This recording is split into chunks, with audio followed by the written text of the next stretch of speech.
Bueno, muchas distracciones antes de empezar. Buenos días. Venga, empezamos otra vez. Arrancamos. Decía que como está de moda que los predicadores últimamente que pasan por aquí tengan series de algo, Abel está predicando de los atributos de Dios, José está predicando de los yo soy y Justin está predicando de la batalla del creyente. Digo, pues venga, pues otra serie. Vamos a hablar de la vida de Elías. Entonces, en los próximos meses, cada vez que me toque predicar, vas a escuchar una predicación acerca de la vida de Elías. Así que los que nos visitáis hoy, pues ya sabes, si quieres seguir la serie, tendrás que venir la próxima vez que me toque predicar otra vez para escuchar la segunda parte de la predicación de la vida de Elías. Muy bien, pues si queréis venir conmigo, por favor, hasta 1 de Reyes, capítulo 17. 1 de Reyes, capítulo 17. Vamos a hacer una breve introducción al personaje y al contexto que le rodea. 1 de Reyes, capítulo 17. Entiendo que todos estáis familiarizados un poco, por lo menos, con el contexto histórico. Sabemos que hace 58 años que el reino se ha dividido. ¿Qué quiere decir que el reino se ha dividido? Tenemos los tres grandes reyes de Israel, tenemos a Saúl, tenemos a David, tenemos a Salomón, y después de Salomón el reino se divide en dos. El reino de Israel, el país de Israel, se divide en dos. Hay 10 tribus que siguen a un rey y 2 tribus que siguen a otro. En un sentido, nunca más volverán a reunificarse. Es cierto que después van a Babilonia y después de Babilonia vuelven a ser una nación, pero ya siempre dependiendo de otras potencias militares, de otros imperios, pero ellos como nación de Israel hasta 1948 en un sentido nunca volvieron a ser una nación después de esto. Entonces se dividen en dos. Jeroboam se queda como rey de las 10 tribus del norte y Roboam, el hijo de Salomón, se queda como rey de las 2 tribus del sur. El reino de Judá, esas 2 tribus que hay en el sur, bueno, depende del rey, han ido un poco en una montaña rusa hasta que al final los babilónicos los llevan al exilio, ¿verdad? Pero han ido, depende del rey. El primer rey Roboam es un rey más bien tirando a malo que a bueno. Después viene Abías, que solamente dura 2 años, y luego viene el rey Asa, que tiene muchas cosas buenas, también tiene sus sombras y sus cosas malas, pero tiene muchas cosas buenas. Luego viene Josafat. Josafat es un buen rey en general, aunque también comete sus equivocaciones. Bueno, pero depende del rey. Ellos han seguido adorando a Jehová, tienen el templo, siguen con los sacrificios, siguen con el sacerdocio. Ellos siguen adelante. Ahí con sus arriba y abajo. Después vendrán algunos reyes muy idólatras, Manasés, etcétera. También vendrán algunos reyes muy buenos, Ezequías, Josías, ¿sí? Pero ellos van ahí arriba. Pero en cambio, el reino del norte, donde nos situamos ahora, son idólatras desde el primer día hasta el último. No hay un solo rey. Ese sonido lo reconocemos todos, ¿eh? Se cae una moneda y eso... Da igual donde... estás en medio de las Ramblas, tú tiras una moneda, da igual el ruido que haya, la gente se va a girar seguro a cogerla, ¿vale? El reino del norte, desde el primer día, han sido idólatras. No hay ni uno solo de los reyes del reino del norte en el cual Dios diga de él que fue un buen rey. De Josafat se dice que fue un buen rey, de Josías se dice que fue un buen rey, pero en el reino del norte ni uno solo fue un mal rey a los ojos de Jehová, porque no siguió en el camino de Dios, o porque siguió el camino de Jeroboam.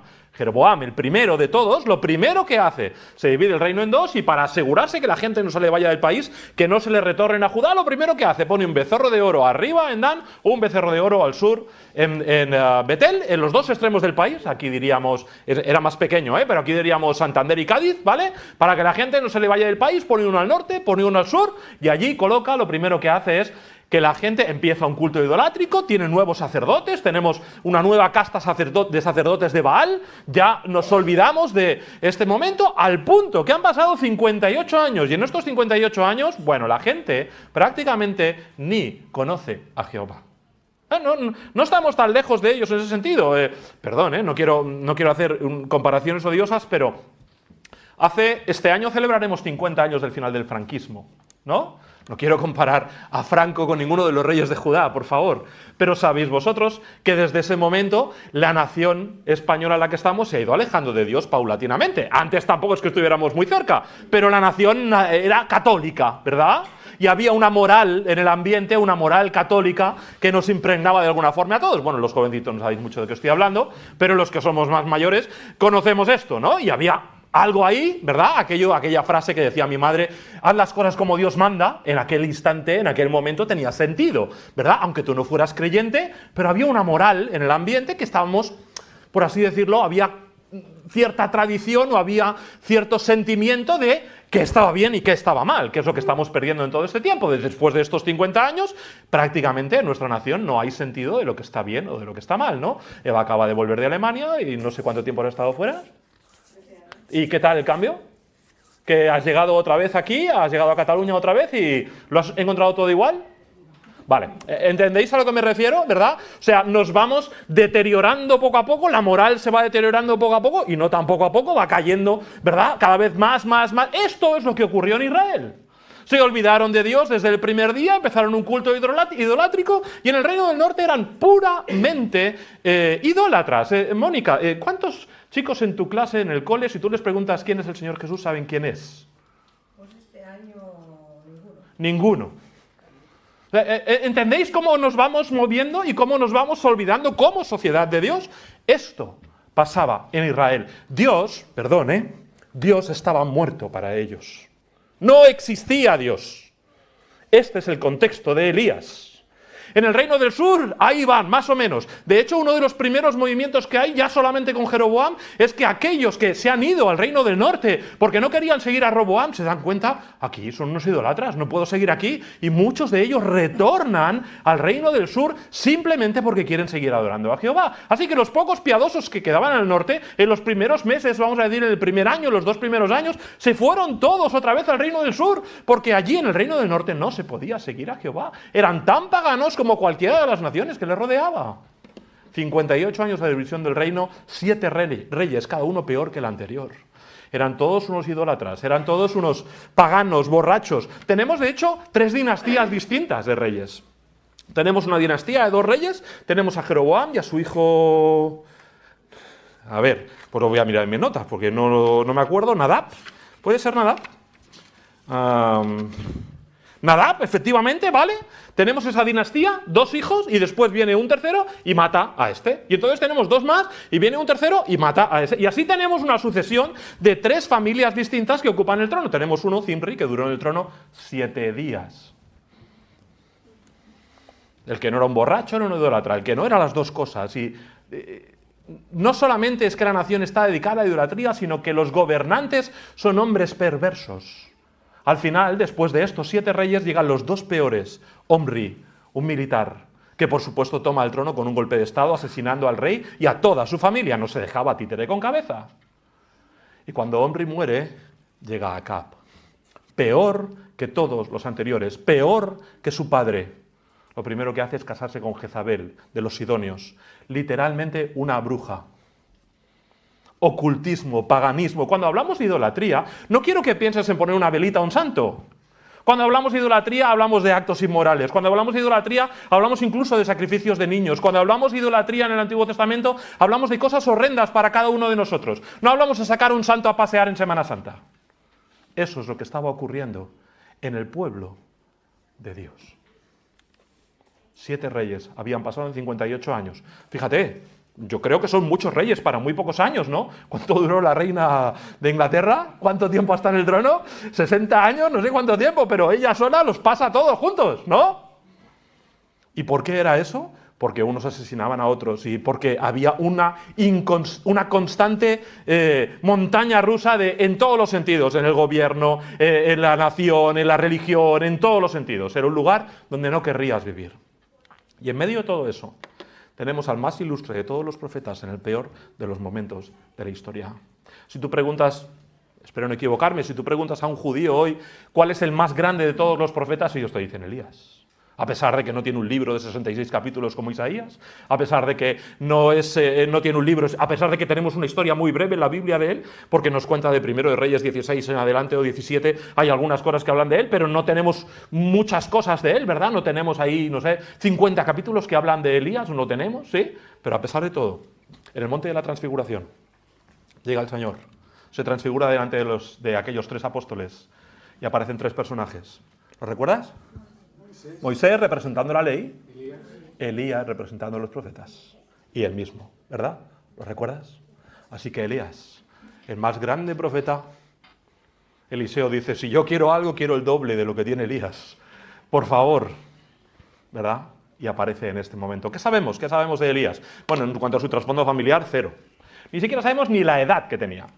No sabemos si hicieran una película de Elías, no sé si le pintarían con 30 años, con 50, con 60. A veces vemos dibujitos, ¿verdad?, que hacemos para la clase de escuela dominical. Unos le pintan con una barba muy grande, otros le pintan muy joven, unos le pintan calvo, otros... Pues no tenemos ni idea, no sabemos. ¿Estaba casado? No sé. ¿Tenía hijos? No tengo ni idea. No.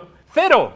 Aparece en la escena, capítulo 17, mira, el último versículo del capítulo 16 viene y está hablando de los días de Acab. Dice, en el tiempo de Acab, en su tiempo, y él, de Betel, fíjate, vivía en un lugar donde había un santuario al becerro de oro, y él de Betel reedificó Jericó a precio de la vida de Abirán, su primogénito, echó el cimiento. Es decir, había una maldición sobre la ciudad de Jericó, la había pronunciado Josué cuando la destruyó. Y dijo, el que reedifique esta ciudad lo hará a costa de la vida de sus hijos. Y al hombre ese no le importó. Reedifica la ciudad y muere un hijo. Y entonces dice luego, echó el cimiento y a precio de la vida de Segub, su hijo menor, puso las puertas. Ponen las puertas y muere el otro hijo. Y me da igual.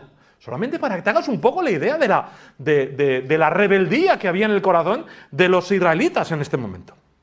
Y entonces dice, conforme a la palabra que Jehová había hablado por Josué, hijo de Nun, entonces Elías tisbita y sigue. O sea, esto de la separación de capítulos es algo relativamente moderno en nuestras Biblias. Esto en las Biblias de la Edad Media no existía. Esto es posterior, ¿verdad? Alguien puso aquí un 17, esto no está inspirado. El relato sigue y de repente Elías aparece en la escena como que todo el mundo sabe quién es. ¿No? No da ninguna explicación. No dice de dónde venía, no habla nada de su familia. Elías, sí, hombre, sí, Elías, que no tienes que contar nada de Elías. Todos los lectores de este momento saben quién es Elías. No hace falta que me cuentes nada. Y por eso probablemente no tenemos más información. Porque todo el mundo, en el momento en que probablemente Samuel escribe Primero de Reyes, todo el mundo tiene claro quién es Elías. ¿Cómo no vamos a conocer a Elías? Entonces, dice versículo 1, Elías tisbita, que era de los moradores de Galaad, dijo a Acab, vive Jehová, Dios de Israel, en cuya presencia estoy, que no habrá lluvia ni rocío en estos años, sino por mi palabra. Por lo tanto, de su familia, ¿qué sabemos? Cero. ¿Y qué sabemos de su contexto geográfico? Sabemos que era de Tisbe, tisbita, una pequeña población de Galaad, ¿verdad? Ahí tenéis una imagen de Galaad que espero que ayude a situarlo, pero es que ni siquiera sabemos de qué tribu era. Porque Galaad es un territorio que está en medio de la tribu de Rubén, de Manasés, está ahí al otro lado del Jordán, eso sí sabemos que es un territorio montañoso, un territorio abrupto, un territorio también más o menos fértil, donde hay campos para cultivar. Claro, el Jordán pasa por ahí cerca y eso hace que ese lugar sea... Os he puesto una foto, no sé si ayuda mucho, ¿vale?, de lo que sería actualmente. Veis un río ahí al fondo, es el Jordán, y ahí tenemos pues unas montañas arriba abajo, en invierno debe hacer mucho frío, está alto, está más o menos a más de 1000 metros de altura, está esas montañas, ¿de acuerdo? Entonces ahí debe hacer frío por la noche, ¿verdad? Aunque por el día haga mucho calor, por la noche tiene que hacer frío igualmente. En fin, un lugar duro, un lugar tosco, y así era Elías. Dice que vestía con ropa de camello, que comía langostas. O sea, langostas no estoy hablando de... Estamos hablando de langostas saltamontes grandes, De eso estamos hablando, No estamos hablando que se iba hasta el Mediterráneo y se ponía allí a bucear y a pillar las langostas. No, eso no, ¿vale? Así que esos eran los moradores de Galaad. ¿De acuerdo? Eran ese tipo de gente. Y aquí entra en la escena. No sabemos de dónde viene, no sabemos qué contexto tiene, porque todos los lectores de ese momento lo conocen. Hay algo que me gustaría resaltar en la vida de Elías, y por eso leímos antes 2 de Timoteo 2, por eso, y esta es la palabra que quiero que una todas las predicaciones que tendremos acerca de Elías, y lo que me gustaría resaltar en su vida es compromiso. Compromiso. Compromiso.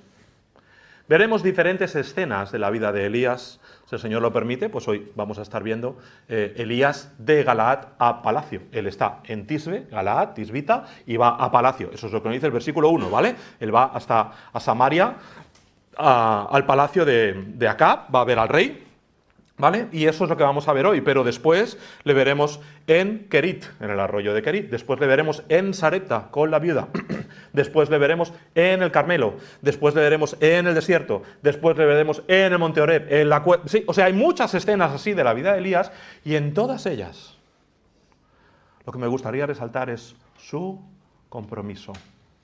En primer lugar, ¿qué quiere decir? ¿Qué quiere decir compromiso? ¿Qué quiere decir compromiso?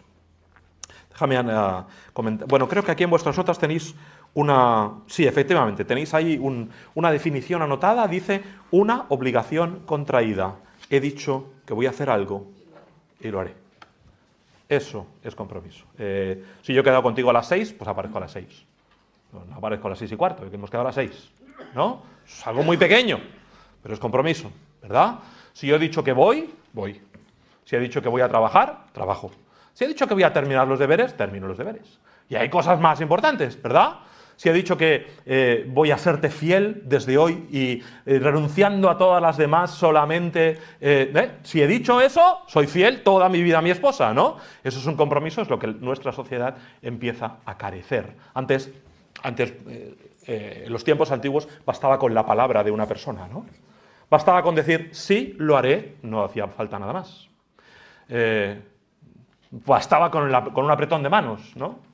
En la Biblia vemos que bastaba con quitarse un zapato y dárselo al otro, ¿no? Lo vimos en el libro de Ruth, ¿eh? El compromiso del descalzado, ¿sí? ¿Lo recuerdas? Tenemos contratos que nos obligan, y es un compromiso. Y hacemos compromisos con el banco de pagarles una hipoteca toda la vida, ¿no? 30 años, ¿no? Y hacemos compromisos con el que nos está arrendando el piso si estamos en alquiler y le pagamos un alquiler todos los meses. Yo tengo un compromiso, tú tienes un compromiso, hay dos partes que acuerdan algo y que lo firman, lo redactan, lo firman y se ponen de acuerdo, ¿verdad? Compromisos. A lo mejor es nuevo para ti, pero tú tienes un compromiso con Dios. ¿Lo sepas o no? Pero tú tienes un compromiso con Dios. ¿Sabes por qué nuestra Biblia está dividida en dos partes? El Antiguo Testamento y el Nuevo Testamento. ¿Sabes que la palabra testamento en griego se puede traducir también como pacto? ¿Recuerdas el libro de Jeremías cuando nos habla del nuevo pacto? ¿Recuerdas que el libro de Hebreos habla de que aquel pacto fue dejado por viejo porque ya no era necesario, porque nadie podía llegar a cumplir la ley, y que vino alguien que sí la cumplió y que dio por viejo ese antiguo pacto y dio entrada a un nuevo pacto? ¿Lo recuerdas? Es el nuevo pacto, Nuevo Testamento. Si tú eres creyente, has entrado en un pacto con Dios. Tienes un compromiso. Lo sepas o no. Pero así es. Porque tú vas a demandar a Dios que cumpla su parte, ¿no? Señor, por favor, cuídame, dame dirección, ayúdame en esta decisión, cuida en tal de... No, ¿estás pidiendo a Dios que haga su parte de su compromiso? Señor, cuando yo fallezca, espérame tu gloria, ¿verdad? ¿Estás pidiendo a Dios que cumpla su parte de su compromiso o no? Ahora la pregunta para mí hoy y en cada uno de las sesiones que tendremos a continuación después de Elías es, ¿estoy yo cumpliendo mi parte del pacto? ¿Tengo yo un compromiso real con Dios? Sí, lo tienes. Esa no es la cuestión. La cuestión es si yo lo estoy cumpliendo. Elías estuvo comprometido en toda situación, como ya hemos mencionado. Está comprometido aquí, en este primer lugar. En Palacio, está comprometido después, lo veremos en Kerit, está comprometido en Sarepta, lo veremos con la viuda, está comprometido en cada una de las circunstancias de su vida. ¿Hasta qué punto, hermano, tú y yo estamos comprometidos de la misma forma? Por volver al pasaje que hemos leído antes, 2 de Timoteo 2:4, lo dijo la hermana Estela antes. Ninguno que milita en los negocios de la vida, ninguno que milita se enreda en los negocios de la vida a fin de agradar a aquel que le tomó por soldado. Ninguno que milita se enreda en los negocios de la vida a fin de agradar a aquel que lo tomó por soldado. Yo no sé qué sensación tienes tú, hermano, pero mi sensación es que estamos muy enredados en los negocios de la vida. ¿Tienen que ser malos necesariamente? No. Estoy hablando de pecado necesariamente, no. Pero estamos muy enredados en los negocios de la vida. Y al cabo de nuestro día tenemos 5 minutos para ser soldados. Ninguno que milita, estamos hablando, los que habéis hecho el servicio militar, ¿sabéis de qué estamos hablando, no? Estamos hablando de ejército, ¿sí? Ninguno que milita se enreda en los negocios de la vida a fin de agradar a aquel que le tomó, ¿por qué?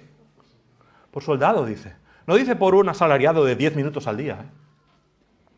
No dice que le tomó solamente por un servicio puntual que tenía que venir el técnico a arreglarme la lavadora y estuvo en casa 1 hora.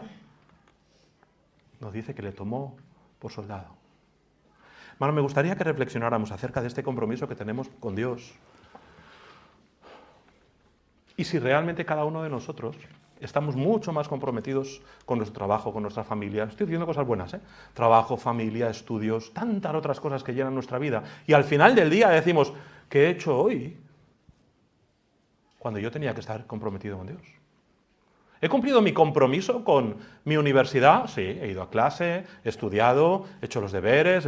¿He cumplido mi compromiso con mi trabajo? Sí, he estado allí 8 horas, incluso más de 8 horas. He aguantado al jefe, he hecho lo que me pedían, me he terminado todos los correos que me habían entrado, o donde sea que tú trabajes. ¿He cumplido hoy mi compromiso como padre? Bueno, pues he hecho lo mejor que he podido. He cuidado de mis hijos, les he llevado aquí, les he llevado allí, les he levantado, les he puesto la comida. He cumplido mi compromiso. ¿Pero he cumplido mi compromiso con Dios?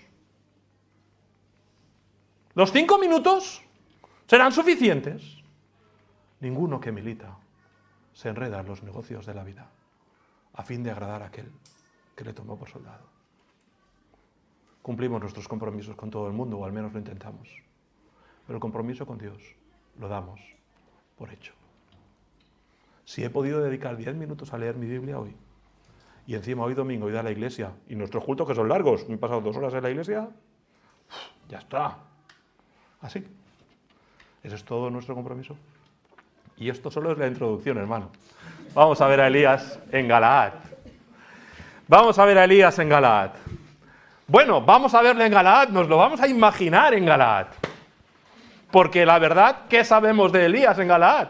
Sabemos muy poco. Lo que sí sabemos es que sin duda Elías se implica.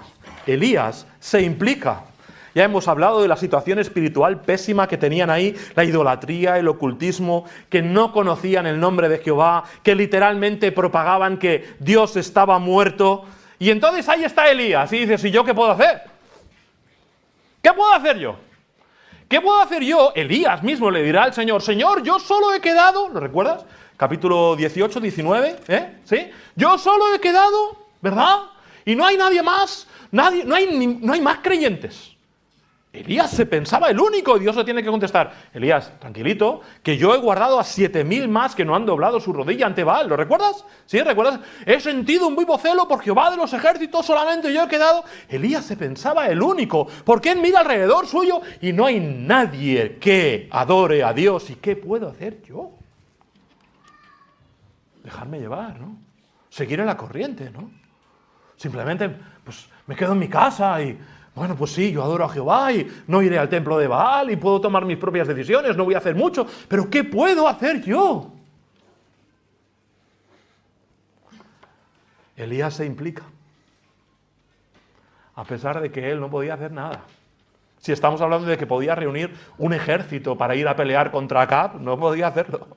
Estamos hablando de que podría buscar a los sacerdotes y traerlos otra vez para que instituyeran de nuevo el culto a Jehová. No podía. Estamos hablando de que podía ir al templo de Baal y destruirlo y pegarle fuego. No podía. Pero él se implica. Él está ahí en Galaad. Y hay una cosa que sí puede hacer. Orar.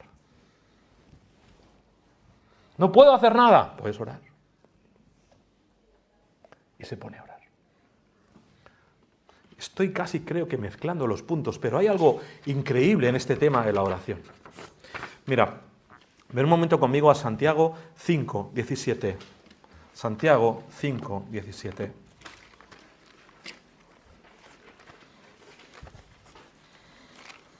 Justo después de Hebreos, Santiago 5, 17.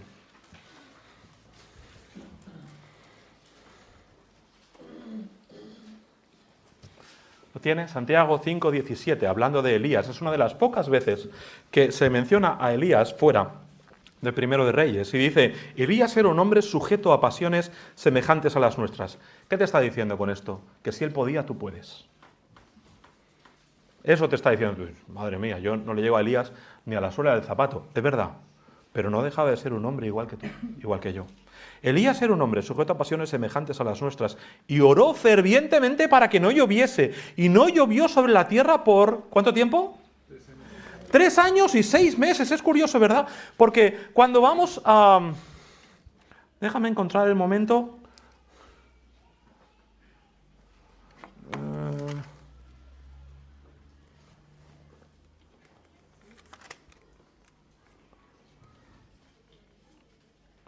Sí, 18:1. No dice el tiempo aquí. Sí, 18:1. 18:1. Primero de Reyes 18:1 dice, pasados muchos días, vino palabra de Jehová a Elías en el tercer año, diciendo, ve, muéstrate a Acab, y yo haré llover sobre la faz de la tierra. ¿Cuánto tiempo llevaba sin llover desde que Elías va a ver a Acab? Y luego, 3 años. Pero ¿no nos dice Santiago 3 años y medio? ¿Acaso en 17:1 no hacía ya 6 meses que no llovía? ¿No llevaba ya Elías 6 meses orando, Señor, que no llueva? Y cuando va a ver a Acab y se pone allí delante, y entonces le dice en el versículo 1 que no habrá lluvia ni rocío en estos años, sino por mi palabra. Encima viene chulito, ¿no? Se presenta delante del rey y dice, hace 6 meses que no llueve. Y no va a volver a llover hasta que yo se lo pida a Dios. Hasta luego, me voy. Bueno, el contexto casi nos lo tenemos que imaginar, porque no hay mucho más que decir aquí. Pero Elías se implica al punto que él ve que la gente a su alrededor ha perdido lo que es la noción de adorar a Dios. Y eso le hierve la sangre. Elías ve que todo el mundo falta el respeto al nombre de Jehová, y eso le hierve la sangre. Elías ve que está rodeado de inconversos y tiene que hacer algo para solucionarlo. Elías ve que el rey es un idólatra a más no poder y tiene que hacer algo para solucionarlo. Y tú y yo diríamos, no, yo no puedo hacer nada. Elías dice, yo me meto. Si el Señor manda, yo voy. Ahí está, el hombre que comía langostas y miel silvestre. Yo voy. No sé cuánta cultura tendría, no sé cuánto sabría hacer, no sé cuántos recursos tendría, no sé cuánto dinero tendría. Más bien la respuesta a todo sería poco, ¿verdad? Pero él dice, yo me implico. ¿Sabes, hermano? No puede haber un compromiso en nuestra vida si no hay implicación. Si nosotros alrededor nuestro vemos tantos inconversos y no hacemos nada, no hay compromiso. Porque no nos estamos implicando en la obra de Dios. Si al cabo de las 24 horas que tienen nuestros días hemos dedicado 5 minutos a Dios, no hay implicación. Porque ¿cómo demuestro yo que me implico en algo? ¿No? Piensa en cualquier ejemplo que tú quieras. No sé, la familia, es lo más rápido que se me ocurre, ¿verdad? ¿Cómo estoy implicado yo en mi familia? Hombre, pues si les he dedicado tiempo, si les he dedicado mi esfuerzo, si les he dedicado mi dinero, ¿verdad? Si les he dedicado... ¿Y cómo me implico yo en mi familia? Mi cuidado, mi amor, mi cariño, y todo eso, ¿en qué medida se lo doy? Pues en la medida mayor que puedo, ¿verdad? Cuando tenemos de repente un padre o una madre que se pasa fuera del hogar 18 horas al día y llega a casa, decimos, tú no estás implicado en la familia. Tú, aquí nada más que te interesa tu trabajo. No te implicas en tu familia. Solo estás implicado con tu trabajo, claro. Cuando nosotros tenemos 24 horas al día y dedicamos 5 minutos de nuestro esfuerzo a Dios, no estamos implicados en el servicio al Señor. Pero es fácil de entender, ¿verdad? O sea, si medimos nuestra implicación en tiempo, en esfuerzo, en calidad, en dinero, si medimos nuestra implicación en eso, ¿cuánto de todo eso estamos dedicando al Señor? ¿Cuánto nos estamos nosotros implicando de verdad en la obra del Señor? Vuelvo a 2 de Timoteo 2:4. Ninguno que milita se enreda en los negocios de la vida a fin de agradar a aquel que le tomó por soldado. Cuando vamos al campo de batalla, yo creo que Satanás gana por incomparecencia. Es decir, porque no vamos, porque está vacío, porque Satanás llega con sus soldados y nosotros no estamos. Te puedes imaginar que salimos al campo de fútbol a jugar, ¿no? Estás ahí dispuesto a ver el partido de fútbol de tu equipo, ¿no? Pones ahí la tele, aparece un equipo y el otro no aparece. No, es que tenemos muchos que están dispuestos a estar en la grada mirando, ¿eh?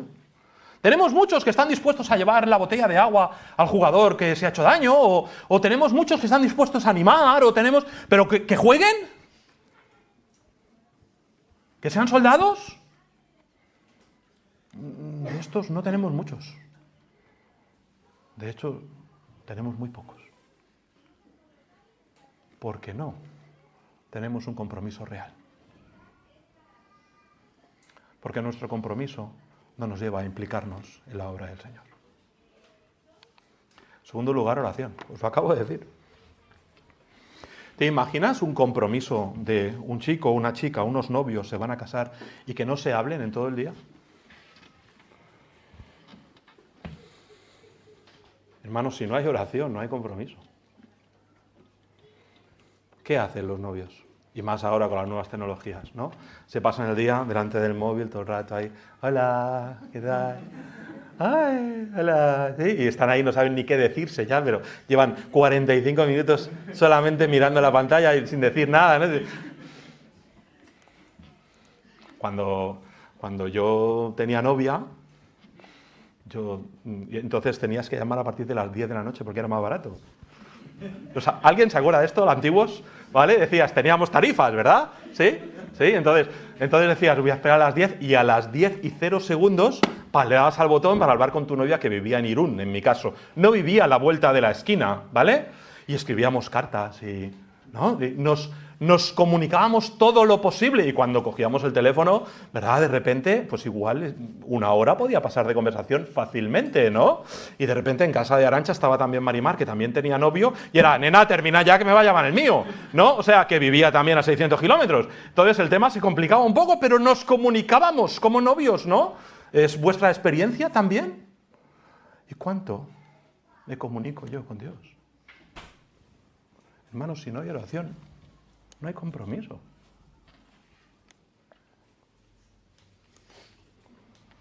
Mídelo de verdad en términos sencillos, en términos de tiempo, de esfuerzo, de relación, de comunión. Si no hay oración, ¿dónde está el compromiso?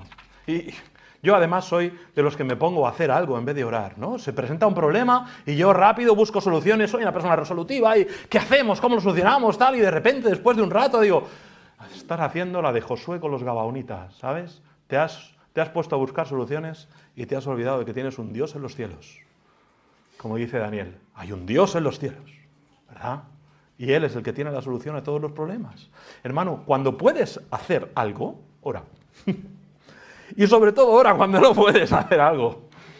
Pero cuando puedes hacer algo, tenemos tanto riesgo de equivocarnos y de meter la pata, que bueno sería que nosotros orásemos siempre antes de emprender ninguna acción. Y por supuesto, cuando no puedes hacer nada, pídele al Dios de los cielos que haga lo que tú no puedes hacer. Pero no seas de los de mi partido, que nos ponemos a hacer cosas antes de orar. Sé de los de orar primero y luego actuar. También te quiero decir, no abuses de esto.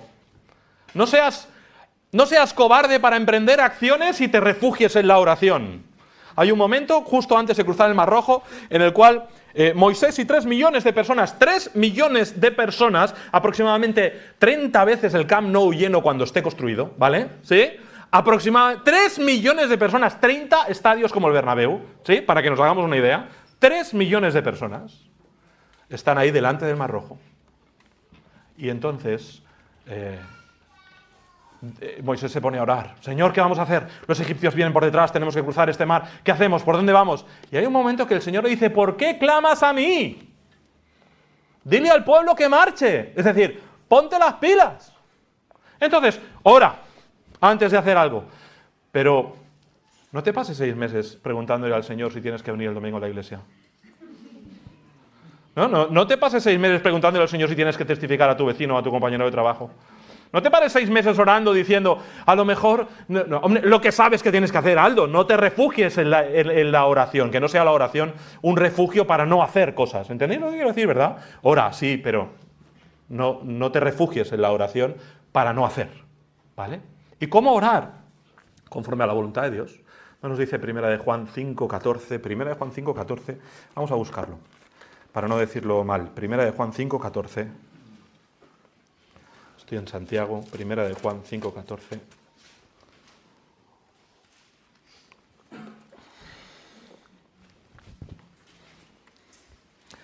Esta es la confianza que tenemos en Él, que si pedimos alguna cosa conforme a su voluntad, Él nos oye. Y cuando Dios habla que nos oye, no está diciendo que antes estaba sordo y no nos escuchaba. Lo que está diciendo es que nos va a hacer caso. Eso es lo que está diciendo. Por ejemplo, Salmo 40 dice, pacientemente esperé a Jehová y se inclinó a mí y oyó mi clamor. Pero quiere decir que Dios se ha puesto en marcha para hacer algo. No es un tema de sordera, no es que antes el Señor no te escuchaba y ahora sí, sino es un tema de que te va a atender. Y aquí dice Juan que cuando nosotros pedimos conforme a su voluntad, o déjame decirlo de otra forma, conforme a su palabra, que Dios oye, se pone en marcha. Vente conmigo a Deuteronomio un segundo, tenéis un versículo ahí, Deuteronomio 11. Y yo creo que vamos a entender rápidamente cómo oró Elías. Deuteronomio 11. Deuteronomio 11, versículo 16, dice: guardaos pues, que vuestro corazón no se infatúe, y os apartéis y sirváis a dioses ajenos y os inclinéis a ellos. Es justo lo que estaba ocurriendo, ¿no? Es justo lo que estaba ocurriendo alrededor de Elías. Y se encienda el furor de Jehová sobre vosotros, y dice: y cierre los cielos, y no haya lluvia, ni la tierra de su fruto, y perezcáis pronto de la buena tierra que os da Jehová. ¿Tú crees que Elías conocía este versículo? Vamos, estoy seguro que oró exactamente esto. Y cuando se dio cuenta de que Dios contestaba su oración y que hacía una semana que no llovía, 2 semanas que no llovía, 1 mes que no llueve, 3 meses que no llueve, 6 meses que no llueve, me voy a ver a Cap. ¿No? Porque esa confianza de ver cómo Dios está respondiendo a mi oración, que yo estoy orando conforme a su palabra, es lo que me tiene que motivar para la implicación, para la acción, para ponerme en marcha. ¿No has visto oraciones de Dios contestadas en tu vida, hermano? ¿Y eso no te motiva a comprometerte con el Señor? Cuando nosotros vemos una oración de Dios contestada en nuestra vida, has estado pidiendo por la salud de tu hija, has estado pidiendo por un trabajo para tu esposo, has estado pidiendo, y ves que Dios contesta la petición, ¿eso no te pone las pilas para decir: Señor, eres tan grande, no puedo hacer menos que servirte? ¿Sí o no? Así debería ser. Se nos pasa pronto. De repente sí, sentimos ese vivo celo que he sentido por Jehová de los ejércitos, y de repente a los 5 minutos estamos debajo del enebro diciendo: Señor, me quiero morir. Eso serías, ¿eh? No estoy poniendo otro ejemplo que no sea el propio de la vida de Elías, ¿eh? Y así somos nosotros también. Estamos en el Monte Carmelo, ¡oh!, ¿no?, llenos de fuego, y ahora de repente estamos en el desierto. La respuesta a nuestras oraciones debería ser lo que nos motive a implicarnos en la obra del Señor. En Galaad todavía no hemos ido a palacio. Implicación y oración y comunión con Dios. Yo creo que, igual que se dice de Enoc caminó con Dios, ¿lo recuerdas? Igual que Adán caminaba con el Señor en el Edén, de la misma forma incluso que Abraham recibió al Señor Jesús y a 2 ángeles más en su propia casa, y que los tuvo allí y los sirvió y habló con ellos cara a cara, igual yo creo que podemos decir que Elías caminó con Dios. Elías hablaba cara a cara con el Señor. Fíjate cómo sigue el versículo 2, aunque no lo vamos a tratar ahora, pero vuelve otra vez a nuestro pasaje en 1 de Reyes capítulo 17. Vuelve otra vez a nuestro pasaje en 1 de Reyes 17. Y dice... versículo 2, después de que le ha hecho esa sentencia delante del rey Acab, y vino a él palabra de Jehová diciendo: ¿cuántas veces te ha hablado a ti el Señor audiblemente así de esta forma? O sea, había una relación, una comunión constante de Elías con Dios. El primer versículo dice: vive Jehová, Dios de Israel, en cuya presencia estoy. A Elías le da lo mismo el resto del mundo. Lo único que le importa es su relación con Dios, mi comunión con el Señor. Si no hay comunión, no hay compromiso.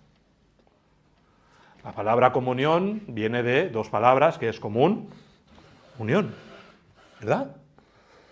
Y tantas y tantas y tantas veces la Biblia nos anima a tener comunión entre nosotros y comunión con Dios. Para tener comunión, pues tenemos que tener cosas en común, ¿verdad? Y por eso estamos aquí esta mañana, porque tenemos cosas en común. Tenemos comunión entre nosotros porque adoramos a un mismo Señor, porque sentimos igual, ¿verdad? Sí, tenemos cosas en común, somos creyentes, ¿sí? ¿Sí? ¿Y qué tienes tú en común con Dios? ¿No? Si vamos a tener comunión con Dios, necesitamos tener cosas en común con el Señor, ¿no? O sea, el Señor es santo. ¿Eres tú santo? ¿Soy yo santo? Bueno, deberíamos, ¿no? Deberíamos ser santos. Sed santos, dice tantas veces en el Antiguo y en el Nuevo Testamento, porque yo soy santo, dice el Señor. ¿Verdad? El Señor es justo. ¿Somos nosotros justos? El Señor es amor. El Señor es paciencia. Otra vez, paciencia. Otra vez, paciencia. ¿Soy yo paciente? Y así iríamos por cada uno de los atributos del carácter de Dios. Obviamente el Señor es omnisciente, pero nosotros no queremos equipararnos al Señor en su omnisciencia, pero sí en sus atributos de su carácter.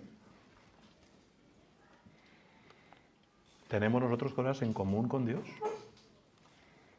Recuerda lo que es Dios. Nosotros deberíamos, para buscar comunión con Él, deberíamos buscar asemejarnos a sus atributos y tener un amor como el de Cristo, tener una paciencia como la de Cristo, tener una misericordia como la del Señor, porque el que dice que está en Él, dice Primera de Juan, debe andar como Él anduvo.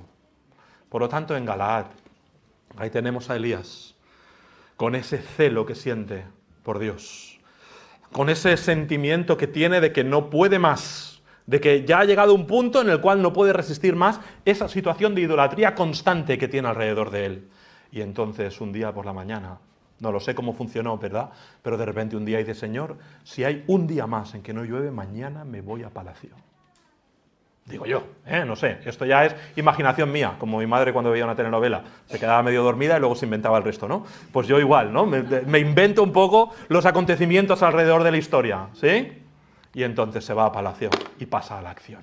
Hemos dicho que no hay motivador más grande para la acción como ver una oración contestada hacía 6 meses que no llovía. Hermanos, si no hay nada que te motive a ti a dar un paso y a tener acciones por el Señor, a hacer algo que tenga trascendencia, hacer algo que cuente, a no conformarte solamente con pasar desapercibido, con hacer un poquito aquí, un poquito allí, a ser buena gente. No, a la acción.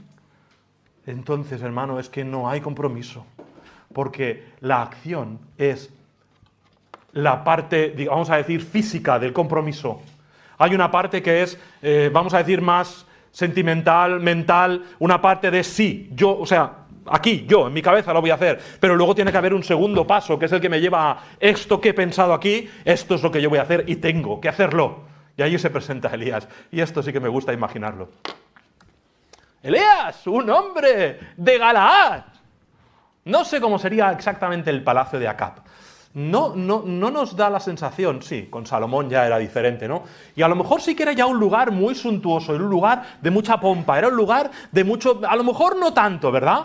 Vemos en la época de los jueces, aunque nos estamos retrasando mucho, como 200 o 300 años, que el juez no vivía en un palacio, vivía en su casa y cuando terminaba la batalla se iba a su casa y ya está. Pero en el caso aquí de Acab, que además su padre había comprado el territorio de Samaria para construir la ciudad real, yo creo que Acab tenía un palacio chulo. Y llega allí a la puerta del palacio un campesino, vestido con pelo de camello, comiéndose una langosta. Espera, que se me ha quedado un poquito aquí en medio del diente, ¿no? Y allí, con esa pinta que debía tener Elías. Y se presenta allí y dice, quiero ver al rey. Y los soldados todavía se tienen que estar riendo, ¿verdad? ¿Tú quién te crees? O sea, para ver al rey aquí habría que... ¿no?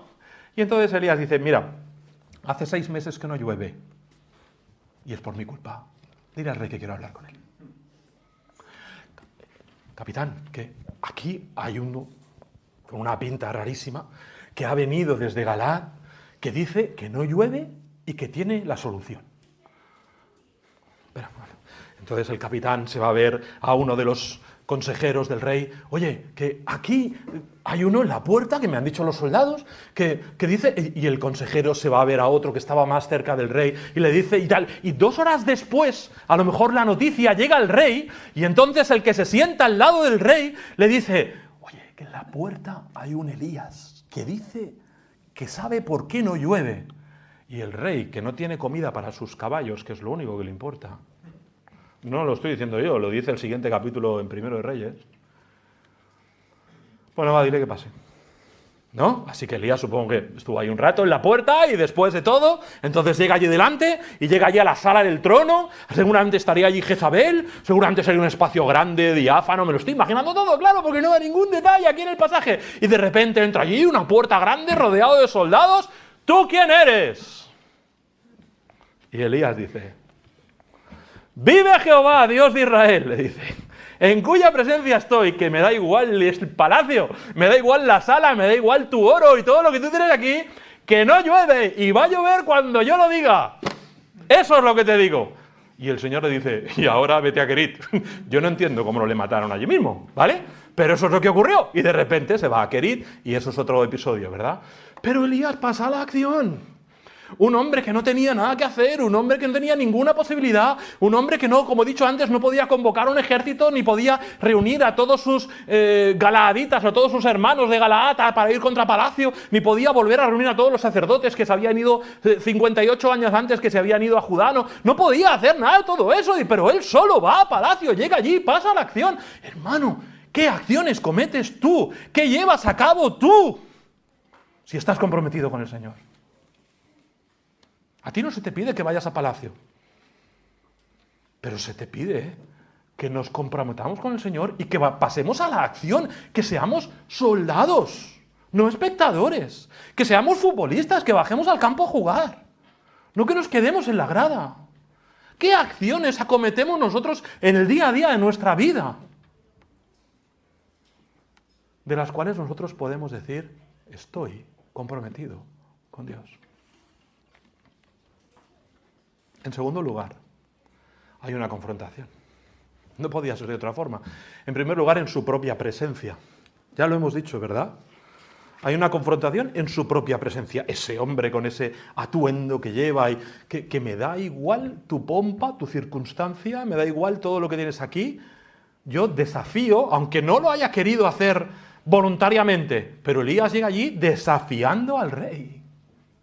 En segundo lugar, hay un desafío en su creencia. Fíjate bien en la frase, que solo tenemos un versículo y todo lo demás casi no lo estamos imaginando, pero vive Jehová, no Baal, no el Dios ese al que tú adoras, al que la bruja de tu mujer, y no es un insulto, al que la bruja de tu mujer adora también. No es Baal, no es ese que tienes un santuario aquí en Betel. Betel quiere decir casa de Dios, por cierto, ¿sabes? Y ahí había un santuario de Baal. No aquí en Betel o arriba en Dan, no esos sacerdotes que tienes por ahí repartidos, a los que todos los días les has de comer en tu mesa, 450 profetas de Baal, nos dirá el siguiente capítulo que había. No todos esos, no. Vive Jehová. ¿No es un desafío al mundo en el que vivimos? ¿No es un desafío salir ahí fuera y decir, creo en Dios? ¿No lo es acaso? ¿No es acaso un desafío decir, mira, yo simplemente soy conservador en mis creencias? Hay cosas que nuestra sociedad hace moralmente o incluso, no sé, en todos los ámbitos distintos, en las cuales yo no estoy de acuerdo. Y te miran y te dicen, hombre, pero ¿cómo puedes pensar eso? No es un desafío, no es una confrontación ir ahí y seguir hablando del nombre de Dios. Es una confrontación en nuestra presencia, en nuestra creencia, es una confrontación en las propias palabras que usa. Dice, vive Jehová, ¿verdad? Déjame encontrarlo. Dios de Israel. ¿Qué Israel? Pero no hemos quedado que el Dios de Israel es Baal, no hemos quedado que Acab es su... mira, aunque tú digas que eres el rey de Israel, hay un Dios que está por encima de ti. ¿No es eso también una confrontación? ¿No es lo que pasó con los magos del Oriente y Herodes? ¡Oh, un rey de los judíos que ha nacido! ¿No es una confrontación decirle a alguien, hay alguien en los cielos que está por encima de ti y de mí? ¿No es una confrontación también en la propia petición que había pedido que no llueva? Y llega allí a ponerle en la cara a Acab, si no llueve, es porque yo se lo he pedido a Dios. Pero no es que yo tenga ningún poder. Es que yo he orado conforme a su palabra. Y Dios hace lo que hace, porque eres fiel a su palabra. Nosotros llevamos 60 años apartándonos de Dios. Y Él acaba de cumplir su palabra en tus días, Acab. No llueve. Y no va a llover. Porque Dios, no tú, no yo, no el rey, Dios ha cerrado los cielos. Hermano, casi de una forma irremediable. Si hay compromiso, habrá confrontación. Y casi demos gracias por el lugar en el que estamos y en el que vivimos, en el que todavía, y todavía ya lo veo cada vez más corto, ¿verdad? Cada vez veo que cada vez va a ser más difícil ser cristianos como nosotros, ¿verdad? Pero en el que todavía podemos venir aquí, reunirnos, predicar libremente, en el que no tenemos alguien infiltrado aquí que está viendo a ver qué decimos o qué hacemos o qué hablamos, ¿verdad? Todavía podemos aquí reunirnos, en el que no tememos que cuando el pastor esté predicando venga la policía y lo detenga. Todavía podemos estar aquí. Y gracias a Dios que tenemos esa libertad, recogiendo el guante que tiró antes José. No estamos en Bután. Así que, hermano, no estamos en Bután. Sirve al Señor. Aprovecha la ocasión. Cumple tu compromiso, porque Dios cumple su parte. Ya terminó. Su confianza en Dios es algo que me alucina. Viene el pastor, el ganadero, el agricultor de Galaad y se mete en palacio, sin temer por su vida. No solamente es una confianza de que estás seguro que el Señor te va a guardar, es una confianza que es mayor que esa. Es una confianza de que estás seguro, ojo, lo que Dios va a hacer. Yo estoy seguro de que Dios me va a guardar y puedo decir como los amigos de Daniel, y si en algún momento el Señor no quiere guardarme, pues es lo que el Señor habrá tenido para ese momento. ¿Recuerdas los amigos de Daniel cuando los van a echar en el horno de fuego y ellos dicen, el Señor puede librarnos y si no nos libra, pues alabado sea el Señor? O sea, no pasa nada, ¿sí? Yo puedo decir lo mismo que los amigos de Daniel, estoy seguro que Dios me guardará. Ahora, ¿puedo yo tener tal confianza, tal comprensión, tal comunión con el Señor, que yo estoy seguro de lo que Dios va a hacer? ¿Puedo ir yo delante del rey y decirle, no va a llover? Y si Dios quiere hacer llover, pero mi comunión, en este caso la de Elías, es tan estrecha con Dios, que puede ir ahí y decirle, no va a llover. Y estoy seguro que no va a llover, tengo tal confianza en el Señor, porque le conozco. La confianza es el fruto del conocimiento. La confianza, lo digo otra vez, es el fruto del conocimiento. Yo confío en ti porque te conozco, o no confío en ti porque te conozco. La confianza, otra palabra más bíblica, la fe, es el fruto del conocimiento. En la medida en que tú conoces más a Dios, tú confías más en Dios.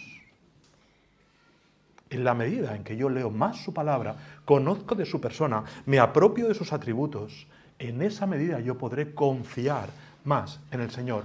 Por eso Elías confía en Dios, por su estrecha comunión con Dios, por su estrecha relación con el Señor, por su conocimiento de Dios. Si tú y yo no confiamos en el Señor cuando viene Kerit, cuando viene Sarepta o cuando viene el desierto, es porque no hemos, en secreto, no hemos tenido nuestra comunión con Dios. Y por lo tanto, en público, no tenemos la confianza en Dios. Tenéis una frase ahí en vuestros apuntes, no recuerdo muy bien dónde, que dice Raven Hill, el secreto de la oración es la oración en secreto. Nuestra confianza en Dios, hermanos, se basa en nuestro conocimiento de Dios. Si tú no lees tu Biblia, ¿cómo vas a conocer a Dios? Si tú no oras, ¿cómo vas a conocer a Dios? Si jamás atiendes a una predicación, estás ahí escuchando ahora mismo y estás pendiente del móvil, no sé cuántas cosas, o de la comida que tienes que hacer luego, no, me da igual. Pero ¿cómo vas a conocer a Dios? ¿Cómo vas a confiar, en Dios si no conoces a Dios? Porque la fe es por el oír y el oír por la palabra de Dios. Cuando hay palabra de Dios y la escuchamos, entonces tenemos fe. En la medida en que yo me alimento de la palabra de Dios y conozco al Señor, entonces puedo confiar más en Dios. ¿Quieres más fe? Lee más tu Biblia. Termino. Es como un resumen de todo lo dicho anteriormente, ¿verdad? Finalmente llegamos aquí al final y a Elías le da lo mismo el resto del mundo, recuérdalo, él sirve a Dios. Él es un soldado, de los que tanto echamos de menos. Él está en la presencia de Jehová.